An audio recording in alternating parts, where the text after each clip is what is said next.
Registration ng Commission on Elections o COMELEC sa Antique para sa 2026 Barangay at Sangguniang Kabataan Elections o BSKE. Ayon sa Provincial Election Officer ng naturang lugar, layunin ng programa na maabot ang mas maraming botante kabilang ang mga bagong SK voters at reactivated voters. Makikipagtulungan ang lokal na COMELEC sa mga barangay captains para ipakalat ang impormasyon at isasagawa rin ang registration sa weekends o holidays. Kailan ba eleksyon ng SK tsaka ano?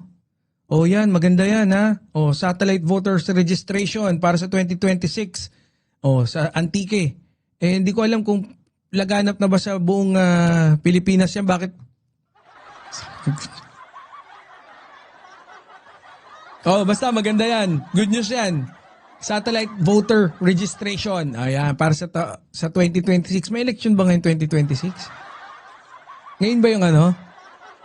Boss Romy Barcibal, shoutout. Anyway, sundan na natin agad para punta agad tayo dun sa main topic natin. Gustong ko ng banata si Kabayo eh. Namiss ko na si Kabayo di Horsey.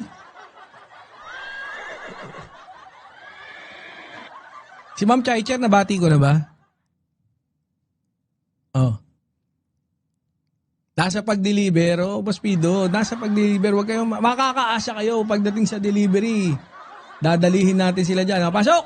Si Pangulong Ferdinand Marcos Jr., ang mga opisyal ng Bangsamoro Autonomous Region in Muslim Mindanao, BARN, na gawing prioridad ang kapakanan ng mamamayan at ang kanilang mga kabuhayan. Ito ang kabilang sa naging mensahe ng Pangulo sa Naka-ano naman, no? Naka-Winnie the Pooh na naman si PBBM. Hindi. Hindi, kay ano kasi yan, kay Apo Lakay, ha? Hindi Winnie the Pooh. Hindi kasi medyo bitin eh, di ba? Ganyan si Winnie the Pooh. Ayun, hanggang dito lang, di ba? Crop top, munti ka na maging crop top. Oh, sige, pasok! Kabilang sa naging mensahe ng Pangulo sa pagdiriwang ng ika-7th founding anniversary ng BARN na ginanap sa Sharif Kabunsuan Mameshens Blue Complex sa Cotabato City kahapon. Ayon sa Pangulo, bagamat may Boss mahalagang Carlo ng nagawa, marami pa rin dapat gawin. At pahayag naman siya ng kumpiyansa sa haraping pagbabago at progreso ng rehiyon sa hinaharap. Hindi mo So let us pinagsalita. continue to expand livelihood and economic opportunities in Barn.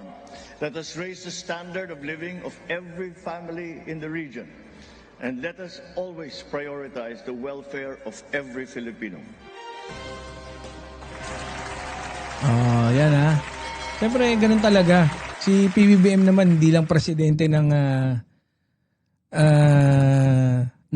Manila, no, ng buong Pilipinas. Siyempre, palakpakan natin, no? Hinihimok ang BARM officials na maiprioridad ang kapakanan ng kabuhayan ng mamamayan, especially in particular diyan sa BARM, no? O sige. Eto. Sunod na ulit natin. Sunod na, ha? Para wala nang patumpik-tumpik. Ng Department of Agriculture DA sa effort ng gobyerno na siguruhin na may sapat na supply ng pagkain at stabilisadong presyo ang pagbaba ng food poverty rate sa bansa. Aba? Lumabas sa survey ng Octa Research na noong last quarter ng 2025 ay bumaba sa 30% ang self-rated food Oh, ito medyo mas naintindihan natin to yung kanina. Hindi ko Hindi. Medyo high pa ako dun sa jokes natin eh. Di ba? Napakaganda ng joke natin. Di ba, Boss Itsura? Kaya medyo tayo. Di ba, Ma'am Essence Blue? O yan, sabi dito ni Boss Enrile. God bless you po, mahal naming Pangulo. BBM, ingatan nyo ang kalusugan nyo. O yun, syempre. poverty o mga Pinoy na nagsasaka Ma'am Dolly ng Babe, sila. shoutout. Dagdag ni Agriculture Secretary Francisco Chulauren Jr., nakatulong ang benteng bigas meron na program ng pamahalaan sa pagbaba ng datos na ito. Di ba? Mga chain reaction pa lang yan, di ba?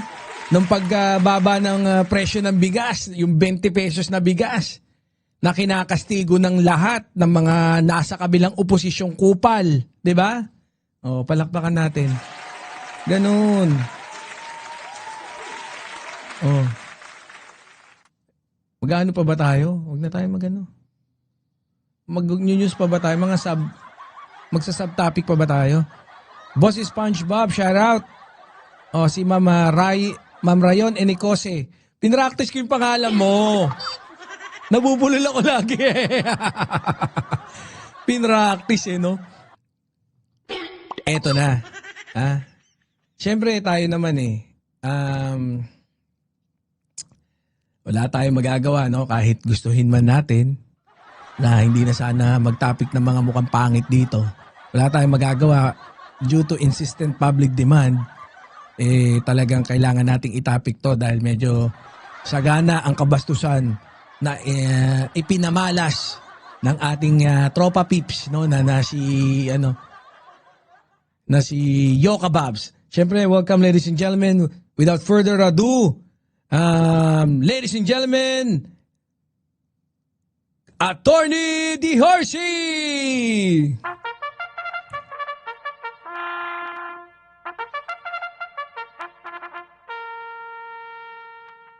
Salute!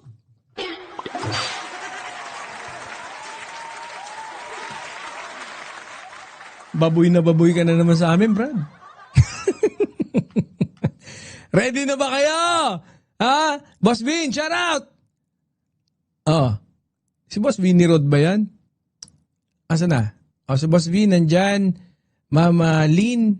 Oh. Watching from Saudi Arabia. Oh, tingnan na natin to. Pasayawin ko pa ba to? Pa-headbangin ko ba ng kuya-koy na ganun? Ay, si Mario Brothers. Tapos kagad. Oh, reaction na natin ha.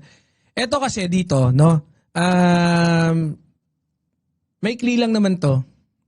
So, check natin kung okay ba. No, kasi ang topic niya, sabi niya, kalusugan ni PBB na nga ni peking usapan ni with Attorney Claire Castro.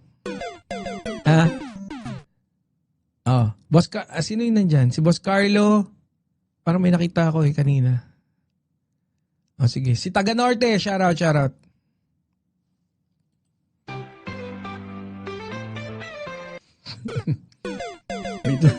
Mali. Si Boy Kuya ako yan po siya.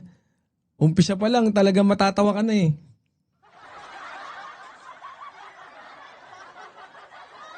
Si Boy Pogi! Boy Pogi! Oh, ayos si Pogi ah. Oh, sige, paano na natin? Total, pil na pil niyang Pogi siya. Oy, pero skip na namin yung peke mong kanta ha.